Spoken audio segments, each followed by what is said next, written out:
paz de Deus o Pai, Deus o Filho, Deus o Espírito Santo, sejam multiplicados todos os dias da nossa vida. E nesse momento onde nós queremos meditar sobre o texto há pouco lido da carta aos Hebreus, iniciando do capítulo 4, versículo 14, até o capítulo 5, versículo 9, sobre o tema: o Cristo que não recebe compaixão de ninguém, morre por compaixão a nós, para por sua morte nos dar vida. Vamos meditar um pouco sobre isso. Pode ser assim. Queridos irmãos e irmãs em Cristo Jesus, a figura do sumo sacerdote no Antigo Testamento, ela era única. Entre todos os povos, entre todas as religiões, havia sacerdotes, havia sacerdotisas, inclusive nas outras religiões também. Mas a figura de um sumo sacerdote só havia na religião hebraica, entre os hebreus. Ele era escolhido diretamente da família de Arão, geralmente era o mais idoso daquela família. E ele tinha, além das funções normais do sacerdócio araônico, ele tinha uma função muito importante, uma função específica que fazia dele o personagem mais importante do povo. O sumo sacerdote, ele era para o povo, inclusive, mais importante que o próprio rei. Ele era uma figura notória, uma figura respeitada, uma figura honrada. Uma vez ao ano, ele tinha a obrigação de fazer um sacrifício especial. Toda a narrativa de como funcionava esse sacrifício está lá no livro de Levítico, no capítulo 16. E todos os dias os sacerdotes faziam dois sacrifícios, um pela manhã, às 6 da manhã, e outro às 6 da tarde, oferecendo um cordeiro, um novilho para o sacrifício do pecado dos povos, de todo o povo. Mas, uma vez ao ano, o sumo sacerdote pegava um novilho, pegava o cordeiro e pegava 2 bodes para um sacrifício especial. Esse novilho é um boi, um boizinho pequeno, né? Esse novilho, ele pegava e chegava na entrada do templo, na entrada do tabernáculo, na entrada da casa de Deus, onde ficava o grande altar, e ele sacrificava esse novilho pelos seus pecados e os pecados de toda a sua família. E todos nós somos pecadores, independente de quem sejamos, inclusive o sumo sacerdote. Então ele oferecia esse sacrifício do novilho também pelos seus pecados. Depois ele pegava os 2 bodes, lançava sortes, e aquele bode que caía a sorte era sacrificado, e ele pegava esse sangue, tanto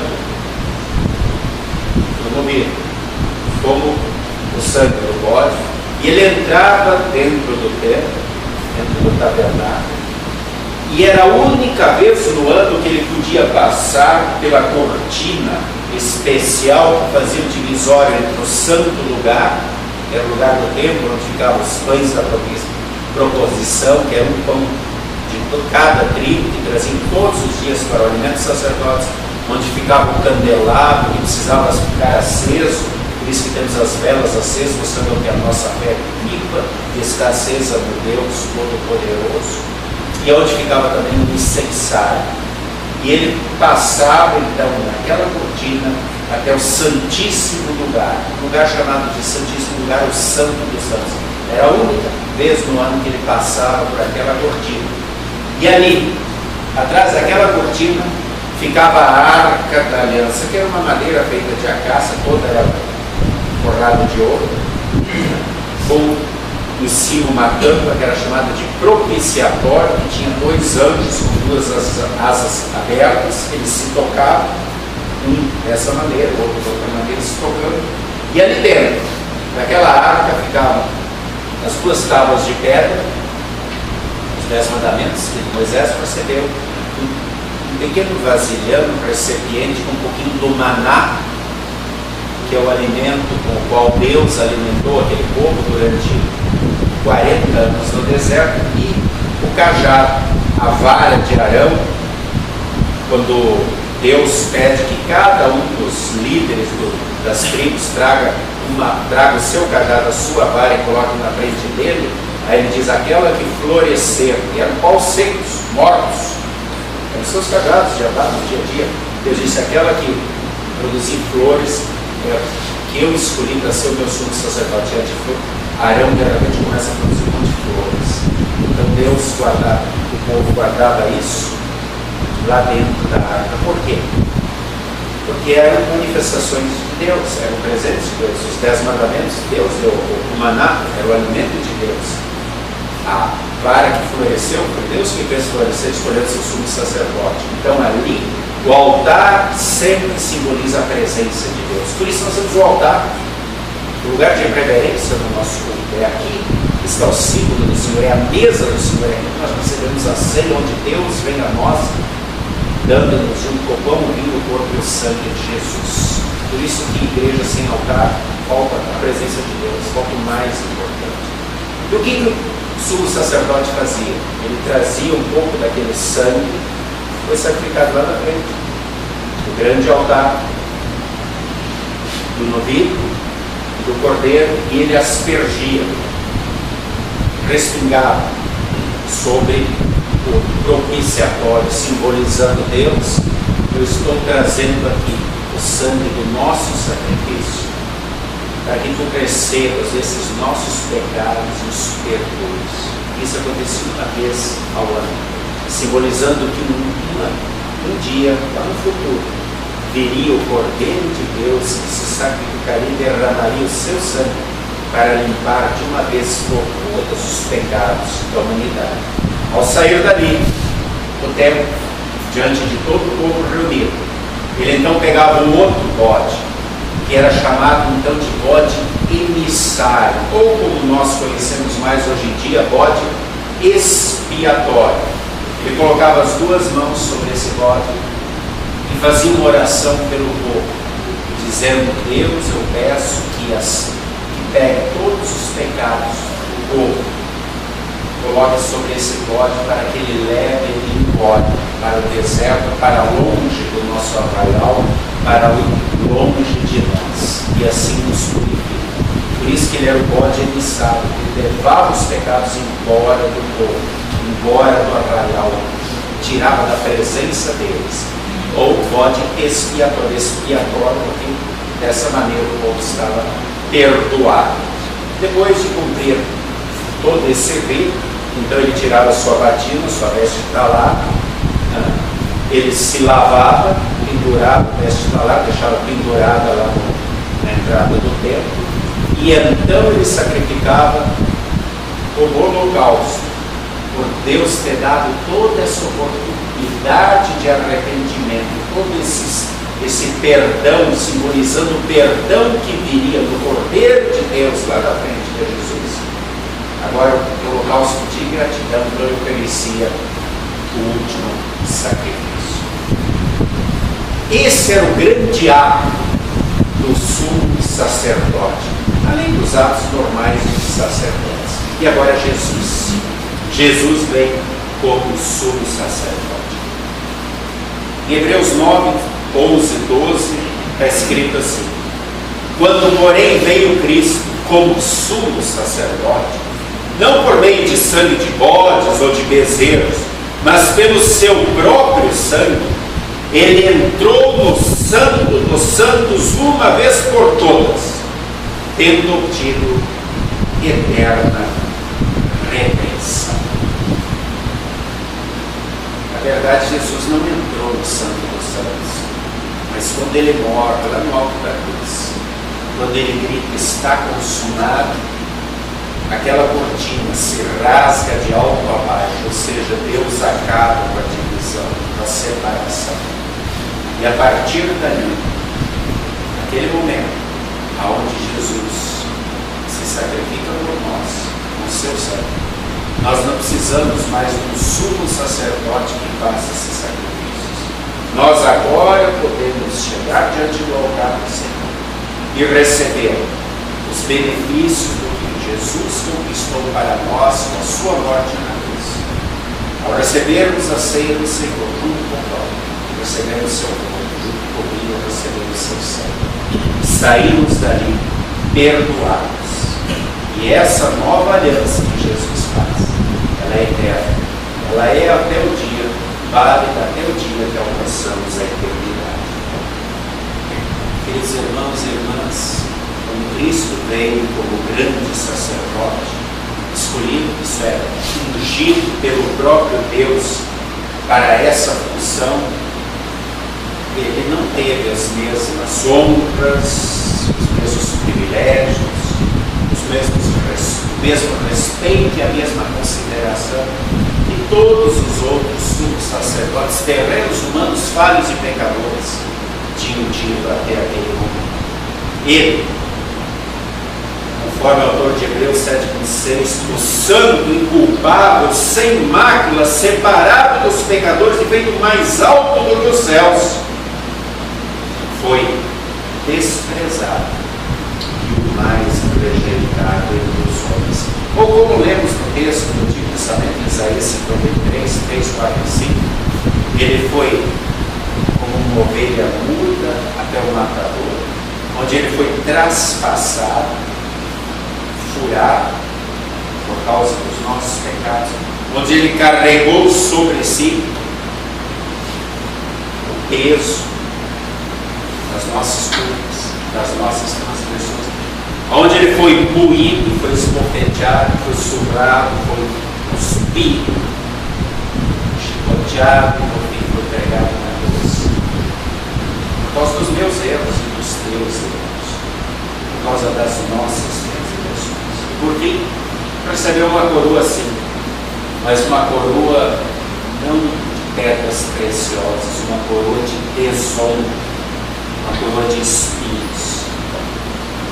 Pregado na cruz foi amaldiçoado, porque a morte de cruz era uma morte chamada de amaldiçoado, porque a pessoa fica separada da terra, fica separada do céu. O simbolismo é: a terra não te quis e o céu não te aceitou. Por isso se dizia que quem morria na cruz era amaldiçoado. Isso não foi por acaso. Logo que Jesus vem para iniciar seu ministério, João Batista aponta e diz: este é o Cordeiro de Deus que tira o pecado do mundo. João 1:29. Ele veio para isso. Ele deu a sua vida por amor a Deus, porque ele priorizou a cada um de nós como sendo aquilo que de mais importante existe no universo. Sumo sacerdote, Jesus, dando sua vida por nós, rejeitado, humilhado, desprezado. Interessante que pouco tempo depois da morte de Jesus, o apóstolo Paulo, quando é preso, vocês lembram da prisão de Paulo? Ele é levado ao Sinédrio, onde tinha 35 fariseus, 35 saduceus, cada um dava seu voto e no final o voto Minerva era dado pelo sumo sacerdote. Quando ele é julgado, ele está sofrendo aquelas várias acusações que Jesus sofrerá injustas. Ele olha para o sumo sacerdote e o chama de parede branqueada. E eles batem em Paulo, dizendo que ele cometeu uma grande injúria, uma grande ofensa contra o sumo sacerdote.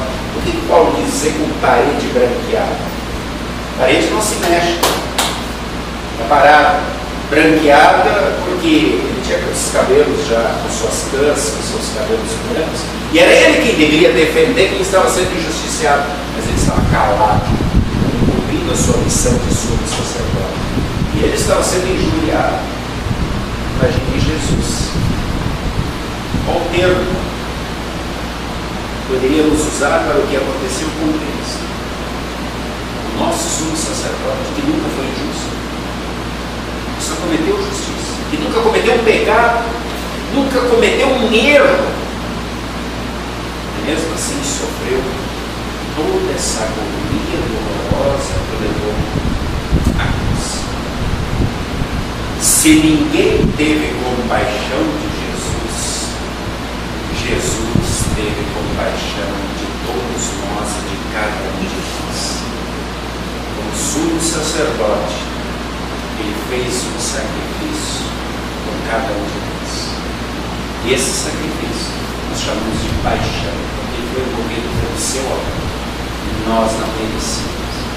Ele deu a sua vida a nós. E é como sumo sacerdote que ele começa na cruz com a primeira palavra, uma oração por cada um de nós. Pai, perdoa-os, eles não sabem o que fazem. Deus nos dê sabedoria para aprendermos, fazermos a sua vontade. Como diz o texto de hoje de Hebreus, no capítulo 5, versículo 9, aqueles que priorizam, aqueles que valorizam o que Deus fez, obedecem a sua vontade. Qual é a vontade de Deus? Nós cumpramos os seus mandamentos.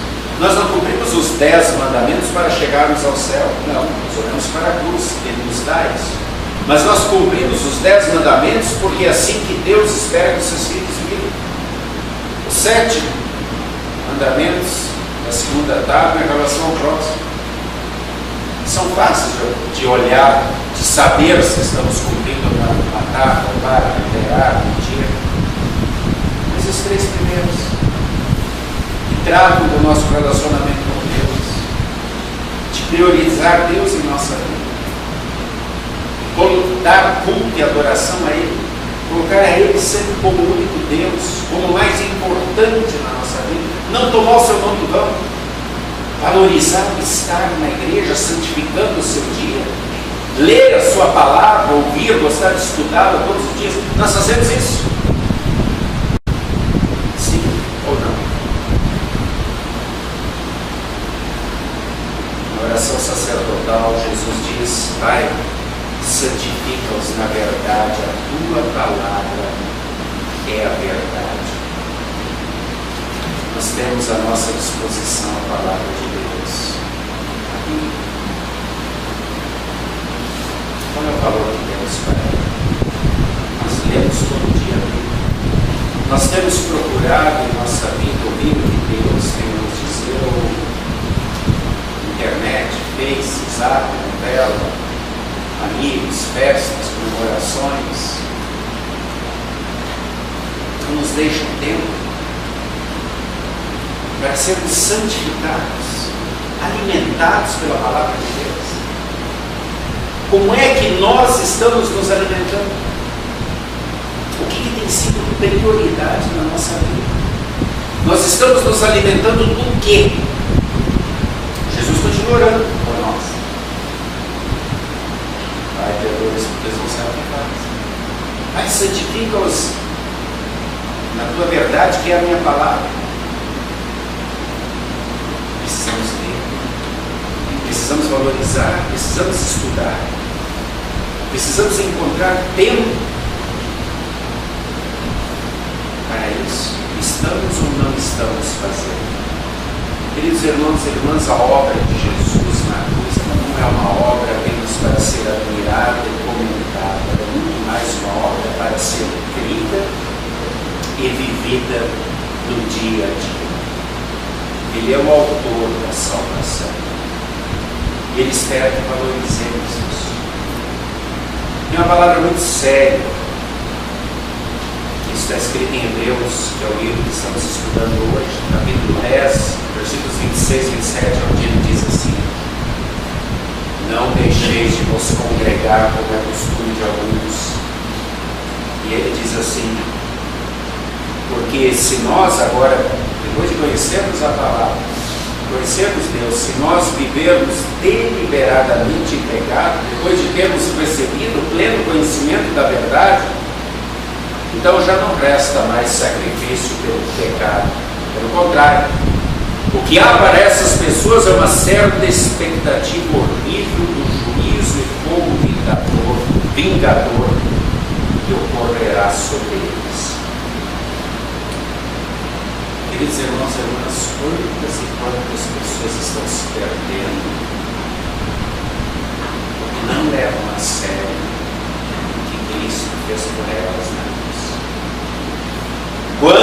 e quantas pessoas estão se perdendo depois de conhecerem a palavra, porque não querem nem ouvir falar de Deus. Eu vou dar um exemplo para vocês do que aconteceu comigo hoje. Pela manhã, quando eu mandei a mensagem, eu sempre mando para os meus amigos, na hora do terreno, depois disso eu fiz uma outra mensagem, mandei para os meus companheiros de capelania, eu estava aí no hospital, para os outros pastores, as outras iluminações que participam comigo da capelania, e eu coloquei: valorizemos o sacrifício de Cristo na cruz, olhemos para a cruz e lembremos de como foi amarga, de como foi doída a morte de Jesus para nos dar o perdão dos pecados. Logo em seguida, 1 minuto depois, 2 minutos depois, já veio uma mensagem: ele morreu sim, mas ressuscitou. Nós temos que falar da ressurreição, nós temos que falar da glória, nós temos que falar da vitória, nós temos que falar. As igrejas, muitas igrejas hoje não querem mais ouvir falar em cruz, não querem e não falam mais em perdão, em arrependimento e conversão. Porque nesse mundo politicamente, do relativismo, politicamente correto que vivemos, nós não podemos afrontar as pessoas com a verdade absoluta de Deus, cada um tem a sua verdade. E quando falamos a palavra de Deus exigindo conversão, arrependimento, isso soa mal para esse mundo do mimimi, do medo, dos melindres, onde cada um faz o que quer, mas não quer ouvir a palavra de Deus que corrige e que quer tirar as pessoas do inferno e levá-las para o céu. Então as pessoas só querem falar de glória, de vitória, de unção. Claro que Jesus ressuscitou no domingo de manhã, mas se ele não morresse, nós não teríamos perdão. Se ele não tivesse passado pela morte, nós não seríamos salvos, porque o salário do pecado é a morte, e é nós que devemos estar na cruz, e continuaríamos no inferno. Por isso que a teologia cristã é a teologia da cruz. Paulo sempre dizia: eu não vim pregar nada entre vocês a não ser o Cristo crucificado. E hoje, nesse oba-oba do relativismo, só se fala em glória, em vitória, e as pessoas têm milindre de não se pode falar de cruz, de compromisso, porque isso ofende, e as pessoas não se afastam da igreja. O problema de quem não ouve o autor de Hebreus é cuidados que deixam de se congregar nesse plano na fé. Eles vão cuidar. Então a palavra de Deus sempre vai ser uma espada que corta dos dois lados. Ela mostra o céu e mostra o inferno. E é eu que tenho que me posicionar de um desses lados. Cristo morreu. Cristo sofreu muito por causa dos meus pecados. Ele não fez isso porque ele precisava fazer, mas porque ele amou. Porque ele amou você. Deus nos. Como cristãos, nós precisamos aprender a valorizar, viver esse cristianismo dia a dia, olhando para a cruz e sabermos que essa graça que é de graça não é uma graça barata. E esse é o grande problema de muitos cristãos hoje. Enquanto de um lado tem os legalistas que cobram: não pode fazer isso, não pode fazer aquilo, não pode fazer aquilo, não pode usar isso, não pode comer isso, não pode isso. E para eles Paulo diz: vocês que querem se basear na lei estão julgando Cristo na lata de lixo, estão indo para o inferno, estão se prendendo a lei, cuidado. Do outro lado tem os antinomistas, nomos é lei, ou seja, aqueles que são contra qualquer tipo. Não, eu já sou salvo, eu conheço a verdade, eu faço o que eu quiser. Pastor, você não tem que estar puxando a orelha, não tem que estar falando: eu decido o que eu quero para mim. Eu vou na igreja quando eu quero, eu vou na Santa Ceia quando eu quiser.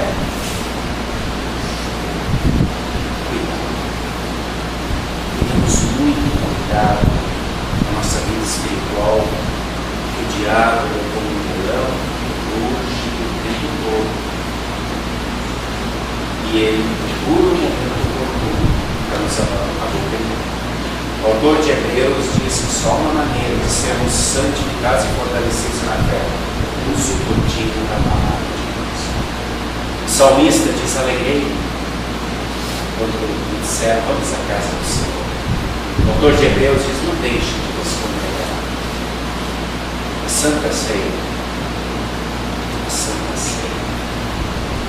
Puxa vida, meus irmãos, minhas irmãs. Ele rompeu o véu.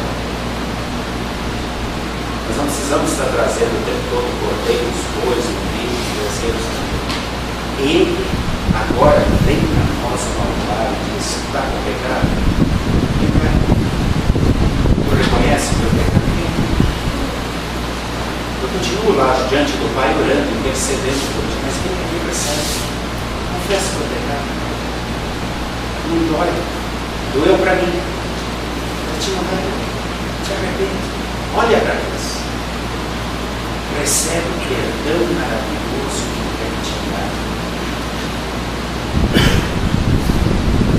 Você valoriza a Santa Ceia, a morte de Jesus. Você tem fome e sede de perdão. Então venha. Não deixe de ter. Não menospreze nem sacrifício de Deus por ti. Tem esse pecado. A não ser que acha que não tem. Governo. Viva a fé no dia a dia. Hoje, sexta-feira santa, sempre, o nosso sumo sacerdote continua intercedendo por nós. Graças à sua intercessão, nós ainda permanecemos em pé e somos fiéis. É dele que nos vem graça sobre graça, misericórdia, vida, saúde, amigos, paz, tempo bom, todos os presentes que Ele nos dá diariamente. Ele continua intercedendo por nós. Fechamos os ouvidos para o resultado dessa prece, dessa ação de Deus em favor de nós. A Ele seja toda a honra, todo o louvor, toda a glória, hoje e sempre. Digno és, ó Cordeiro, de todo louvor, e graças nós te rendemos por amor. Faz de mim um servo fiel e dedicado a ti. Muito obrigado, Senhor, por tua morte redentora na cruz. Amém. E a paz de Deus, que excede o entendimento humano, guarde corações e mentes até o dia que Ele nos levar para a glória eterna do céu. Amém.